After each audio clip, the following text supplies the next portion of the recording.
Hello everyone, I welcome you all to conquer UPSC prelims Josh 2021 की series में ये हमारा 15th लेक्चर है जहाँ पे हमारा टारगेट है 100 लेक्चर्स को कंप्लीट करना बिफोर प्रीलिम्स 2021। आज की डिस्कशन होगी piracy in the Indian Ocean region को लेकर। ये टॉपिक को आप सिक्योरिटी ऑफ इंडिया से कनेक्ट कर सकते हो। ये वीडियो लेकर आया हूँ मैं, मेरा नाम है Mohammad Khairul Mubeen Ahmed. Piracy in the Indian Ocean region. Recently India ने ज्वाइन किया है जिबूती कोड ऑफ कंडक्ट या जिद्दा अमेंडमेंट को एज एन ऑब्जर्वर। यहाँ पे देखिए DCOC यानी जिबूती कोड ऑफ कंडक्ट क्या होता है। इसको इस्टेब्लिश किया गया था 2009 में अंडर इंटरनेशनल मैरीटाइम ऑर्गेनाइजेशन। इसका उद्देश्य ये था कि repression of piracy and armed robbery. होता ये है, ये जो रीजन देख रहे हो आप यहाँ से लेकर यहाँ तक, ये है आपका गल्फ ऑफ एडन, ये है रेड सी और ये है आपका इंडियन ओशन। यहाँ पे बहुत सारे पायरेसी के केसेस देखने को मिलते हैं क्योंकि ये जो रीजन है सोमालिया वाला रीजन, यहाँ पे इकोनॉमिक कंडीशंस बहुत ज़्यादा वर्स्ट होते हैं हमेशा। गवर्नमेंट सही कंट्रोल नहीं है गवर्नमेंट का यहाँ पे, इसीलिए इकोनॉमिक कंडीशंस यहाँ के लोगों की बहुत ख़राब है, जिसकी वजह से ये लोग पायरेसी करने पे मजबूर होते हैं। However we have to protect ourself from this kind of pirates. तो हमने क्या किया, एक जिबूती कोड ऑफ कंडक्ट बनाया कि यहाँ पे जो भी पायरेसी हो रही थी, आर्म्ड रॉबरी हो रही थी, उनके अगेंस्ट कुछ ना कुछ एक्शन लिया जा सके।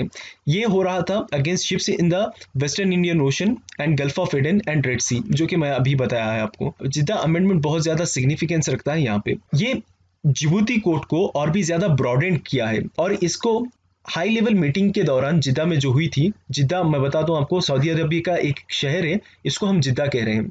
2017 में ही हाई लेवल मीटिंग के दौरान जिद्दा ने ये अमेंडमेंट किया था और ये अमेंडमेंट में ज्वाइन भी हो गया था।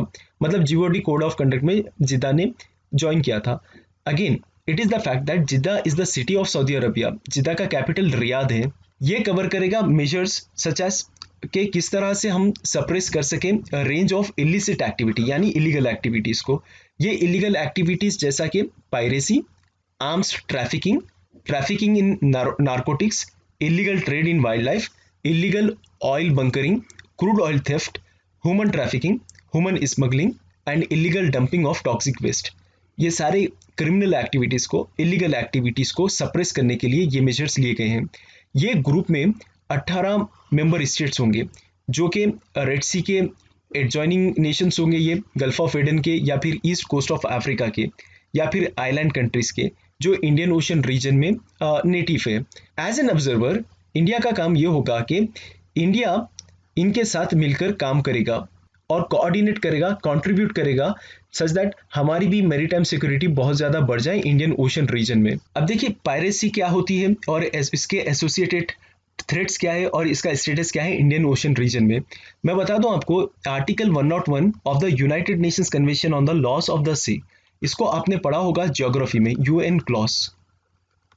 यूएन क्लॉज ने कुछ इस तरह से डिफाइन किया है पायरेसी को आर्टिकल 101 में कि ये इस तरह के एक्ट्स हैं, वायलेंट एक्ट है, डिटेंशन करते हैं, यहाँ पे डिप्रेडेशन होता है on the high seas by the crew और passengers of a private ship.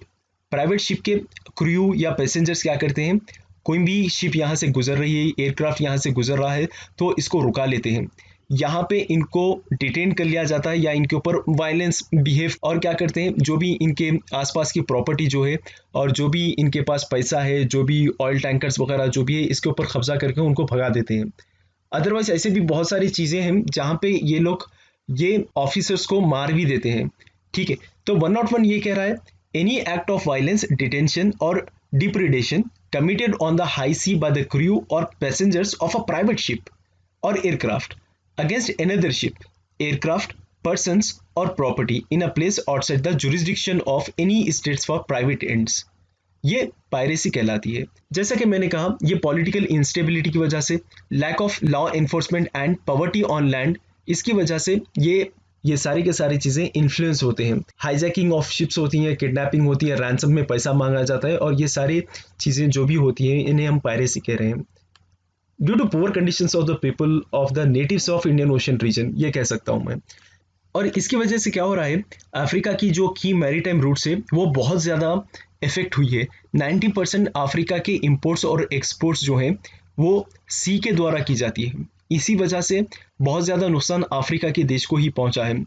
और जो पायरेसी होती है, इनका इंटेंशन अटैक भी हो सकता है against ships involved in oil and gases transportation such as tankers, bulk carriers and tugs.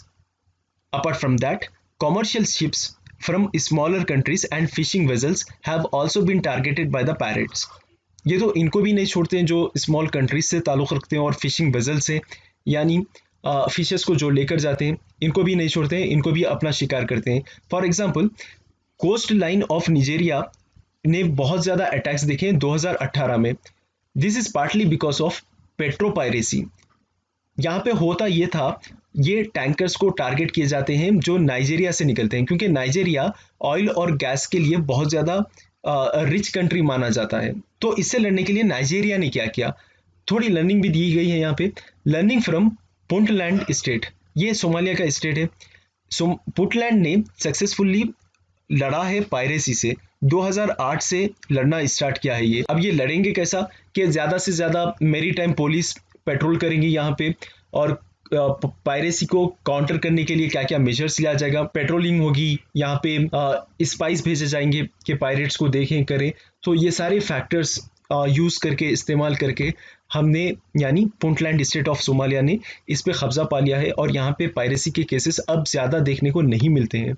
तो इससे हम कुछ लर्निंग्स लें कि ये जो देश हैं आए हैं एक दूसरे के साथ, 18 देश रेड सी एरिया से, गल्फ ऑफ एडन से या ईस्ट ऑफ अफ्रीका से और छोटे आइलैंड कंट्रीज से, ये सारे के सारे इंडियन ओशन रीजन में जहाँ पे पायरेसी बहुत ज़्यादा होती है, वहाँ पे अपने नेवी ऑफिसर्स को भेजें, सबमरीन्स भेजें, और यहाँ पे ट्रेड को सिक्योरली प्रमोट कर सकें और सिक्योरली कैरी आउट कर सकें, वो मेजर्स लिया जाए. I hope you might have understand what is piracy in the Indian Ocean region. With this, I am closing the discussion. If you have any queries, please write it in comment box. Thank you for discussion.